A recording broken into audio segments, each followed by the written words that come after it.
where we can enhance our trade and connectivity, and through Cpec, connectivity right up to Central Asia for Sri Lanka.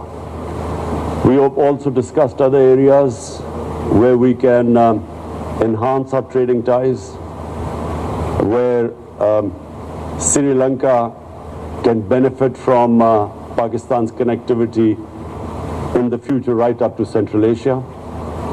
And our trading ties will also mean that the two countries will get together, will come closer together.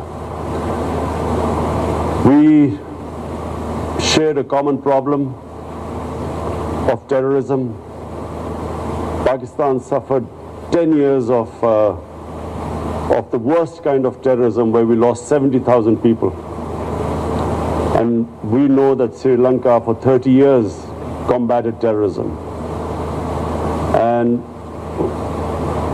I'm pleased to say that Pakistan played its part in helping Sri Lanka to resolve this problem, which was impeding your development and your growth. And a country which relies on tourism can never progress if there is terrorism. Can't have investment if there is terrorism, because that's what happened to Pakistan. In those 10 years, tourism dried up and hardly any investment came into Pakistan because of the threat of terrorism. So we share that common problem, and now we have faced another problem, which is the coronavirus. I know Sri Lanka has suffered like all those countries which depend upon tourism. And we discussed how the developed countries can help the developing world at this time. That the developed world right now should not be insular. They must realize that this is a problem that has afflicted everyone, but specifically it has hit the poor countries more, and the poor in all the countries much more. The poor have suffered everywhere, but the poor countries have suffered the most. So we have discussed how we can jointly work on the poor countries from getting debt relief. In Pakistan, we came up with the biggest stimulus package in our history.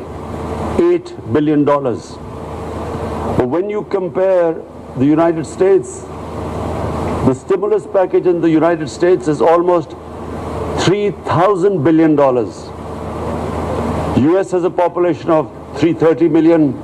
Pakistan's population is 220 million. 70% of the US. And yet the total amount of money we could give as a stimulus package because of those who suffered from the coronavirus was $8 billion compared to $3,000 billion in the US. So this is the discrepancy. And the coronavirus has exposed this huge inequality in the world. And that's why I feel that the world organizations like the United Nations should step in and look after the countries that have taken a real beating because of this coronavirus. Apart from that,